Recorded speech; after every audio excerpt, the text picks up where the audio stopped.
Hey guys, Tat here and welcome to another Call of Duty Ghosts video for you today. This video is going to be about those kill streaks, point streaks, score streaks, whatever you want to call them, and what form they might be taking in Call of Duty Ghosts, whether they're going to change it up and mash it up a little bit from what we've come to expect in recent years, or whether they're going to stick with the current format, because we have had a lot of change of how they work over the previous few years, making them more objective based and things like that. Also, I'm going to try and fill this cavernous gap that's opening up with this drought of information that we haven't really seen any new COD Ghost information for some considerable time now, and hopefully we'll get some actual news in the next few days or something like that, but until then we're just going to have to wait, unfortunately. So earlier today, Charlie Intel did a pretty interesting article showing off all of the kill streaks and how they worked from all of the previous Call of Duties up until COD 4. And that article right there highlighted just how much that system has changed over the years. There's not really been, apart from COD 4 and World at War, a game that has used the score streaks, the point streaks, the kill streak system exactly the same. In pretty much every game since COD 5, they have been changed in some way in the way that they work or the way that they reward players. And this is what I wanted to talk about with Call of Duty Ghosts, because I was interested to see whether they would be changing it up again, or whether they will be sticking with something that they've tried before, say the system in Black Ops 2 with the score streaks, or the one from Modern Warfare 3, the last Infinity Ward game where they used the point streaks, and that is basically what I wanted to explore. So looking back at the older games, COD 4 and World at War were the only two games to use the 357 killstreak system,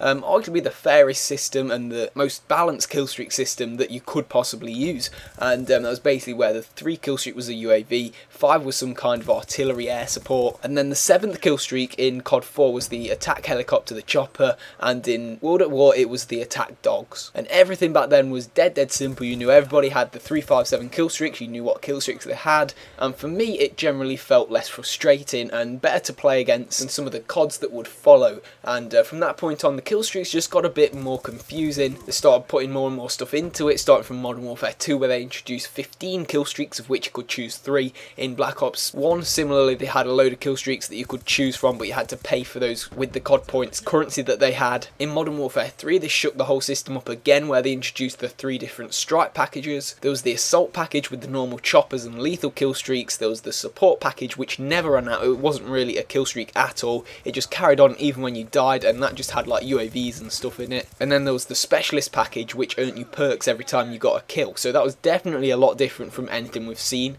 And then in Black Ops 2 they mixed it up again by using the score streak system where they put a lot more emphasis on capturing the objectives and playing the objectives to get you points for your kill streaks. So that is the history on the kill streaks and how they've worked in the previous games, and you may have seen that in the more recent of the games they've tried to tailor the kill streaks and the way they work more towards people who play the objective and rewarding those players. And along with that, the variety of kill streaks has got greater and greater as the games have gone on, and there's nothing wrong with that at all. I think that's a good idea, adding the variety in there, but I think what it's missing is the rigidity of COD 4 and the system that game had in COD 5 as well, with that kind of tiered system of the set 357, because some of the most annoying things in recent games is the ease of which the opposition, if you're playing on your own especially,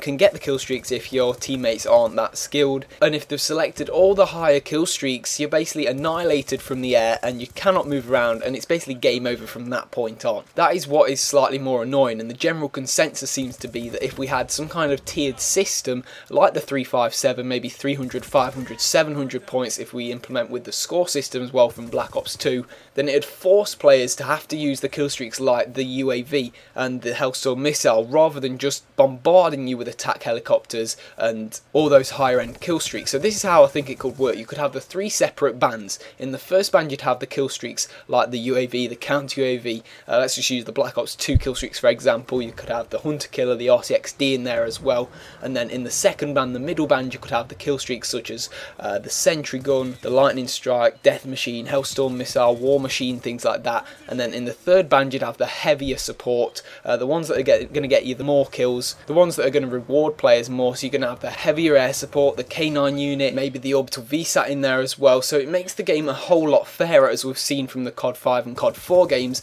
With everybody having the same kill streaks, it makes sure that everybody from the start is on a level playing field, and you're not just going to get bombarded with the higher kill streaks. Now I am aware of the kind of downfalls that this system does have. If it is the 357 or 300, 500, 700 points for it, then it does mean that people are going to be able to get the higher kill streaks at only 7 kills or 700 points, That is a major downfall of the system, and I guess it could end up that you get bombarded with the higher kill streaks more, being as they're easier to get with only 700 points. However, I think they could change this up so that they still have the tiered system, but maybe you can choose from which tiered system you want. So you could have 3, 5, 7, or 5, 10, 15, or like 7, 14, 21, something like that, so that everybody has a tiered system. You choose which tiered system you want in accordance to how you think you're going to play that game or your playing style, but whichever tiered system you choose, you still have the lower end kill streaks in the middle, and then the higher end kill streaks. Is just that the lower end kill streaks on the highest tier will be more like the middle kill streaks on the lowest tier.